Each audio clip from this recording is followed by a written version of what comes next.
آپ خود کو مسلمان کہتے ہو تو آپ اسلام کو بہت بڑا نقصان پہنچاتے ہو، اور اس لیے منافق کی سزا بہت بڑی ہے، ٹھیک ہے؟ کافر کی سزا بھی اتنی بڑی نہیں ہے جتنی منافق کی سزا ہے، کیونکہ وہ اللہ کے دین کو نقصان پہنچاتا ہے، وہ لوگوں کو گمراہ کرتا ہے، وہ اپنے آپ کے اوپر اسلام کا لیبل لگاتا ہے اور لوگ اس کو مسلمان سمجھتے ہیں، اور جو وہ کرتا ہے لوگ اسی کو اسلام سمجھتے ہیں، جبکہ وہ اسلام پریکٹس نہیں کر رہا ہوتا۔ اسلام کا جب ہم مطلب دیکھتے ہیں تو سبمیشن،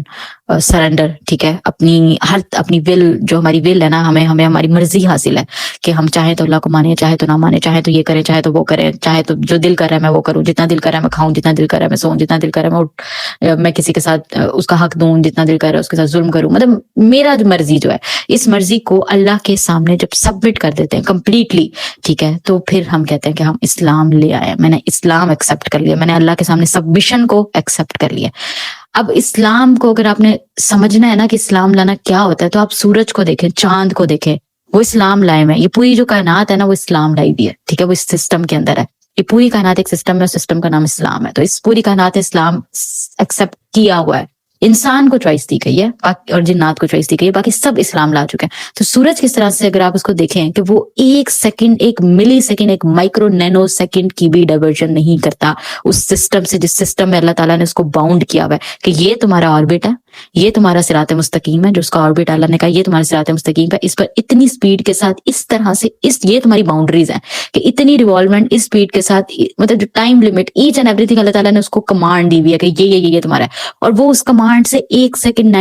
مائکرو نینو سیکنڈ کی ڈائیورژن نہیں کرتا، نہ ہی سورج، نہ ہی چاند، نہ یہ باقی سیارے، کوئی بھی نہیں کرتا۔ اب آپ اپنے آپ کو انالائز کریں، جب ہم یہ دعویٰ کرتے ہیں کہ ہم اسلام لائے ہیں، ٹھیک ہے، تو ہمارے سامنے وہ صراط مستقیم اللہ تعالیٰ نے کھول دیا، قرآن کے تھرو ہمیں بتا دیا، ٹھیک ہے، اس پہ چلنے کا راستہ نبی صلی اللہ علیہ وسلم نے ہمیں چل کے دکھا دیا، اللہ تعالیٰ نے ہمیں راستہ دکھایا، پاتھ وے دکھایا، ہمارا آربٹ، جیسے فلکی یسبحون کا ورڈ آتا ہے نا کہ میری ہر شے جو ہے وہ اپنے آربٹ میں، تو وہ جو آربٹ ہے نا، اللہ تعالیٰ نے وہ صراط مستقیم، ہمارا جو آربٹ ہے، اس آربٹ کے اوپر کیسے چلنا ہے، کیونکہ وہ آربٹ اتنا باریک ہے، اتنا باریک ہے، جو پل صراط آتا ہے کہ پل صراط کتنا باریک ہے، اتنا ہی باریک صراط مستقیمہ، اور اس پر چلنا بالکل ایسے کہ جیسے آتا بھی ہے روایات میں کہ جب انسان کسی کانٹے دار جھاڑیوں کے بیچ میں چل رہا ہوتا ہے تو وہ اپنے آپ کو کس طرح سمٹ کے چلتا ہے کہ اس کو کوئی کانٹا نہ لگ جائے، تو کتنا باریکی کے ساتھ وہاں پہ موو کرتا ہے، کتنے احتیاط اور کیئرفلنس کے ساتھ، تو آپ نے اس طرح سے کرنا ہے کیونکہ اس کے ارد گرد کانٹے والی باؤنڈریز ہیں۔ اللہ نے کہا نا میری حدوں سے وہ لوگ ظالم ہے جو میری حد سے تجاوز، اللہ تعالیٰ بار بار یہ ذکر کرتا ہے میری حدوں سے تجاوز نہ کرو، حدوں سے تجاوز یعنی باؤنڈریز سے باہر نکل جانا، تو وہ جو اللہ تعالیٰ نے ہمیں باؤنڈری سیٹ کر کے دیا نا کہ تم نے اتنا، مطلب ہر چیز کی باؤنڈری، ہر آپ کے ہر بیہیویئر کی بھی باؤنڈری ہے، ٹھیک ہے، آپ نے کس سے کس طرح بیہیو کرنا اس کی باؤنڈری ہے، اس سے باہر نہیں جانا، ٹھیک ہے، ہم نکاح کی بات کرتے ہیں اس کی بھی باؤنڈری ہے، اس میں رہنا، اس سے باہر کچھ کرو گے تو وہ تم اس باؤنڈری سے تجاوز کر رہے ہو، ٹھیک ہے، چھوٹے چھوٹے معاملات میں، بڑے بڑے معاملات میں، ہر چیز میں اللہ تعالیٰ نے باؤنڈریز ڈیفائن کر دی ہیں، تو ان باؤنڈریز کے اندر اس طرح سے چلنا جس طرح نبی صلی اللہ علیہ وسلم نے، ان کے صحابہ نے ہمیں چل کر دکھایا، اس طرح سے چلتے چلتے اس کے اندر رہتے رہتے جب تک آپ چلتے ہو آپ کہتے ہو میں مسلمان ہوں، ٹھیک ہے، وہ باؤنڈریز قرآن پاک ڈیفائن کر دیتا ہے، اس میں چلنا کیسے، وہ نبی صلی اللہ علیہ وسلم کی سیرہ، اللہ تعالیٰ نے کہا نا اطیعوا اللہ واطیعوا الرسول، اللہ کی اطاعت نبی کی اطاعت، نبی کی اطاعت اللہ کی اطاعت، ٹھیک ہے، تو تم نبی کو فالو کرو گے تو تم ایگزیکٹلی اسی بات کو فالو کرو جو اللہ کا بات ہے، تو یہ ہے اسلام کی جو سبمیشن ہے نا، کہ جب اب وہ سبمیشن کیا ہے، جو صلاۃ ہے نا، صلاۃ جو ہم نماز پڑھتے ہیں، وہ اللہ تعالیٰ نے اس کی ایک فزیکل ڈپکشن ہمیں دکھا دی ہے کہ وہ سبمیشن تم نے کرنی کیسے ہے۔ جب ہم صلاۃ کے لیے کھڑے ہوتے ہیں تو ہم سب سے پہلے اپنے ہاتھ بلند کرتے ہیں، ٹھیک ہے، تکبیر کرتے ہیں۔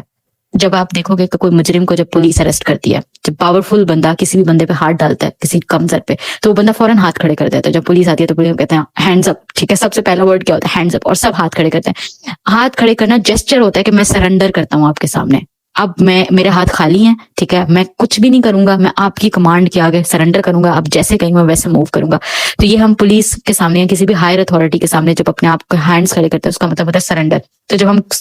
نماز میں کھڑے ہوتے ہیں، صلاۃ میں کھڑے ہوتے ہیں، ہم اپنے ہاتھ بلند کرتے ہیں تو ہم اللہ تعالیٰ کے سامنے سرنڈر کر رہے ہوتے ہیں، ہم اللہ تعالیٰ کو کہتے ہیں کہ اللہ میرے ہاتھ خالی ہیں، اللہ اکبر، تو بڑا ہے، تو ہر چیز سے بڑا ہے، تو تو ہر ایب سے تو بلند ہے کہ تیرے میں کوئی ایب نہیں ہے، تو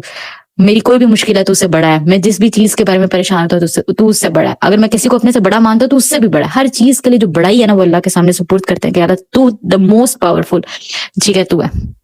ٹھیک ہے، تو بڑا ہے، اور پھر ہم تیرے سامنے سرنڈر کرتے ہیں۔ اس کے بعد جب ہم اپنے ہاتھ باندھتے ہیں تو ہم اپنی اس غلامی کو، جب آپ کسی غلام کو کسی آقا کے سامنے کھڑا ہوا دیکھتے ہیں تو اپنے ہاتھ باندھ کے سر جھکا کے کھڑا ہوتا ہے نا، عاجزی، تو وہ ہیوملٹی کا جو ایکسپریشن ہے نا وہ یہ ہے کہ جب ہم اللہ تعالیٰ کے سامنے ہاتھ باندھ کے اپنا سر جھکا کے مصلی پہ کھڑے ہوتے ہیں، پھر اس کے بعد جو ہم رکوع میں جاتے ہیں تو وہ پھر ہیوملٹی بڑھ رہی ہے، اور پھر سجدے میں extreme of humility, extreme of submission ہے کہ جب ہم اپنا فرنٹل کارٹیکس جو ساری برائیوں کی جڑ ہے, جو ہم سے ہر برا فیصلہ ہے, ہم نے جھوٹ بولنا ہے, ہم نے کسی کے ساتھ دھوکا کرنا ہے, فراڈ کرنا ہے, یہ ساری پلاننگ ہمارے فرنٹل کارٹیکس میں, ہمارا جو یہ ماتھا ہے, فور ہیڈ ہے, یہاں پہ اس کے پیچھے وہ سینٹر پڑا ہوا ہے, اور اس کے نیچے ہی وہ پائنیل گلینڈ ہے, ٹھیک ہے, ہماری دونوں آنکھوں کے درمیان, یہ جو ہمارے فور ہیڈ ہے اس کی دونوں آنکھوں کے درمیان والی جگہ ہے, یہاں پہ ہمارا ایک گلینڈ ہوتا ہے جس کو کہا جاتا ہے کہ یہ روح کا سینٹر ہے, ٹھیک ہے. اسپرچویلٹی اگر آپ پڑھیں تو آپ کو یہ چیزیں بہت ڈیٹیل سے سمجھ آئیں گی کہ جو روح کا جو سینٹر ہے وہ پائنیل گلینڈ ہے. تو ہم اس پائنیل گلینڈ کو, یعنی اپنی روح کو اور اپنے فرنٹل کارٹیکس کو, یعنی جو سارے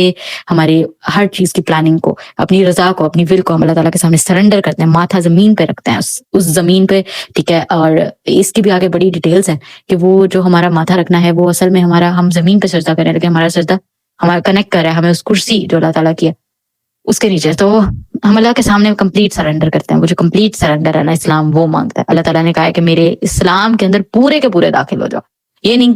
کہ تم جو ہے نا کچھ کر رہے ہو کچھ نہیں کر رہے ہو. ہم جو کر رہے ہیں نا, ہم اسلام کو ہم نے ایک سیٹ آف ریچول بنایا ہوا ہے. 5 وقت نماز پڑھ لو, روزے رکھ لو, شادی بیاہ کے معاملات دیکھ لو, یہ کر لو وہ کر لو, ساری رسومات, سارے ریچولس, ہم صرف ریچولس فالو کرتے ہیں. اور ہم سے بہترین ریچول فالو کرنے والے وہ لوگ تھے جنہوں نے حضرت حسین علیہ السلام کو شہید کیا. وہ ہم سے بہترین مسلمان تھے. اگر ریچولس کی بات آئے نا, نماز, روزے, زکات, ان ساری چیزوں تو ہم سے بہترین طریقے سے کرتے تھے. وہ خارجی جن کے بارے میں نبی صلی اللہ علیہ وسلم نے فرمایا کہ تم اپنی نمازوں کو ان کی نمازوں کے سامنے حقیر سمجھو گے, ان کے روزے, ان کی عبادتیں اتنی اعلیٰ ہیں کہ تمہیں اپنی عبادت, صحابہ کرام کو کہہ رہے ہیں کہ تم اپنی عبادت ہو, یعنی ایک صحابی اپنی عبادت کو ایک خارجی کی عبادت سے حقیر سمجھے گا, ان کی باتیں اتنی بلند ہوگی. لیکن نبی صلی اللہ علیہ وسلم نے ان کے لیے لفظ کا یوز کیا کہ یہ جہنم کے کتے ہیں, خارجیوں کے لیے جو اتنی عظیم عبادتیں کرنے والے تھے.